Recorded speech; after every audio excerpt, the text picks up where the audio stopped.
Hello everybody, Gamer219 here, and this video is a video review on an anime series titled Japan Since 2020. It was released on Netflix in July, and it was produced by the same studio that has done and directed by the same director who did Devilman Crybaby, an anime series. Japan Since 2020 is about a 14-year-old track athlete girl named Ayumu Muto, in which her and her family had gone through a terrifying earthquake, and they must now try to survive with also the fact that Japan is now sinking beneath the ocean.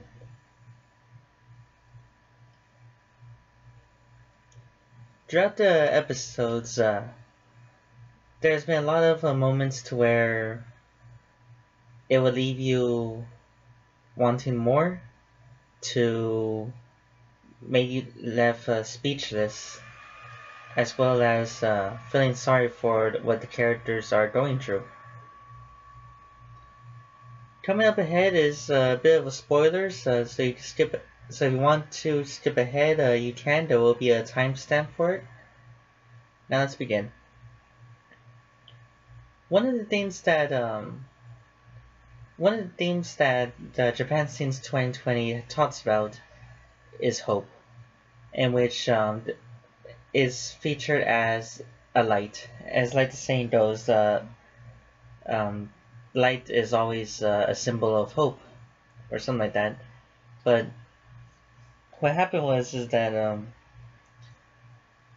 Ayumu's father, upon moving to her new home, would set up gardening lights. It was always very bright, and then it turns out after the earthquake that he had also set up the lights at a nearby shrine and temple.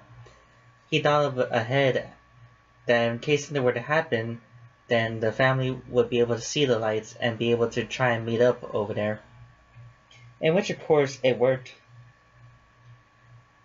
Much later on, Ayumu's little brother, Go, had received a flashlight from their dad, and he always uses the flashlight a couple of times. He even learned how to use Morse code for it, and that became a big help even after Ayumu herself learned how to use Morse code. And so the flashlight was used to try and help them get back to their mom. Traveling along with them is their friend Nanami and Ayumu's classmate Koga. Grow smaller as with each character has gone through a terrible experience, in which of course the series would also feature how each character reacts to a death of a person. Ayumu has been through a lot. Throughout all the services were unavailable, she still felt helpless, knowing that she had a working phone, but she couldn't get any signal from anywhere. She ran home, hoping that she could find her brother, and yet she still didn't tell anyone anything about what has happened. Much later, became a bit surprising twist in the family, when Ayumu's father was killed in an accident, in which he was digging up for some yams, in which of course it was Ayumu's favorite, and how they found a nearby yam field, which is where it had been chained up through a fence. Ayumu would then find a warning sign labeled warning and not to try to enter or trespass or anything, because underneath the ground were actually mines that was left over from the Second World War. Before Ayumu came and do anything after reading it, it was too late. Her father had hit the mine, and of course he was killed. His death impacted a lot for Ayumu. She was the only one in the group that was depressed. Her mom, the only thing her mom could do was just to try and keep moving forward, keep looking ahead. It's like what her mom had said also, standing around isn't gonna bring them back or anything. Koda's way of coping with the loss of his dad would be that he would try and hold on to the things that his dad had given him. In which case, of course, the flashlight that their dad had given him before his death. As for the other two group, Nanami, the only thing she could do is just listen to what everyone has to say. And Koda, who, when we meet him in the series, he is a very silent type of boy. But there was a lot more to him, as we will find out later on in this series.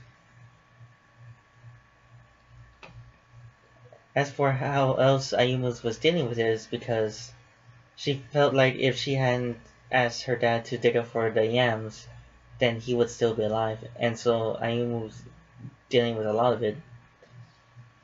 The next death was also kind of a bit of killing off an important character, and that was Nanami, in which her and Ayumu had decided to use the bathroom while climbing up the mountain, so they decided to go downhill.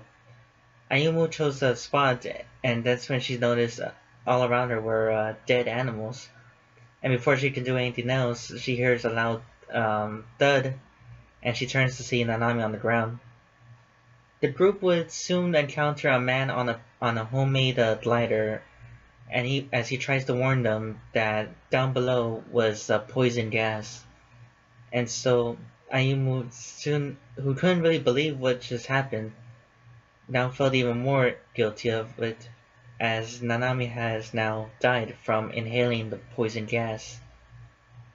And she felt a great bit of grief about it, because she was the one that had suggested to use the restroom after having a bit of a green eyes as seeing how Nanami was taking care of Koda on certain moments.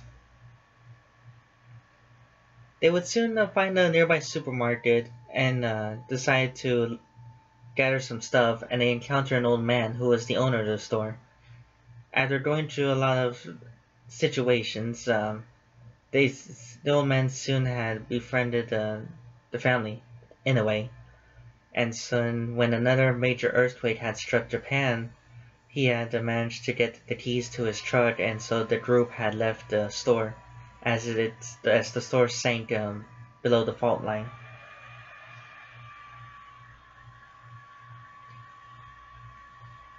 Over the next course of the episodes, the group would find themselves in a safe haven, only for it to be taken away by another earthquake. But along the way, they soon encounter a man who was a very important person, and it was Mr. Onodera, and he was the one who had made a theory about what was to happen to Japan. In which case, Japan was suffering through a shift in the plate tectonics between the Philippine plate as well as the European plate, in which the Philippine plate had sinks into the European plate, which creates more of like a magma substance. And then, of course, it had weakened the surrounding area of the European plate, and which would cause the land above head to weaken. And so, of course, that's what was going on with Japan. And so, one major hint that Mr. Onodera gave before he had disappeared, prior to everything that's happened, he said that once Mount Fuji erupts, then Japan is sure likely to sink, and which of course it indeed has. And then so after the group had gotten separated and then reunited, more complicated stuff came, and Ayumu and Go had lost their mother, and Ayumu had lost her classmate, Koga. The series ends with Ayumu now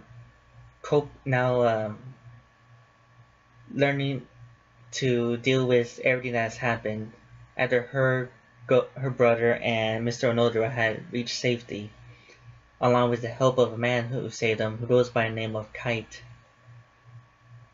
The only thing Ayumu can do is to look ahead to the future, especially after the advice from her mom. And so the last episode ends with everything looking back towards the original Japan, while looking ahead to the future of Japan.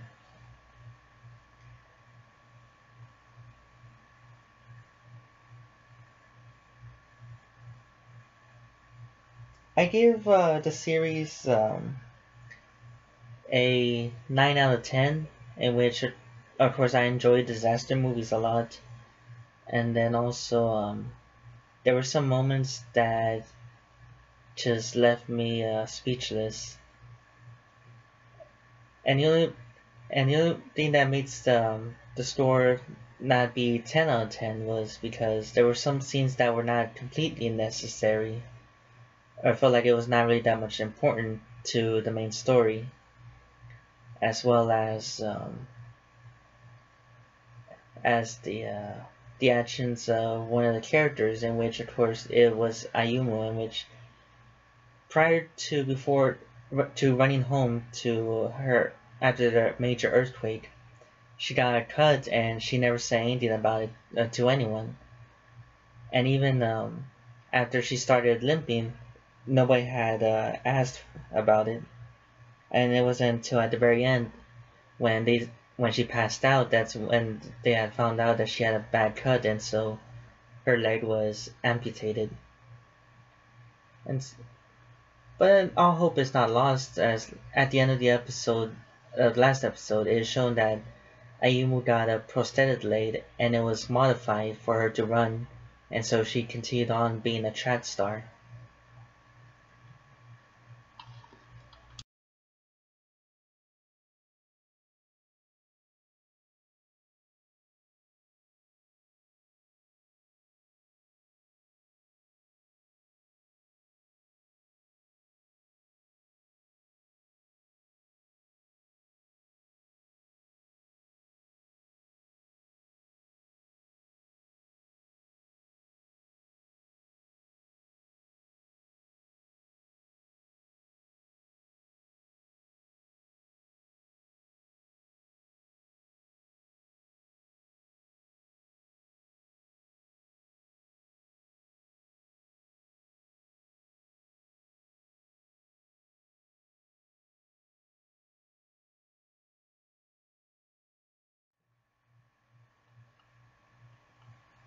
And so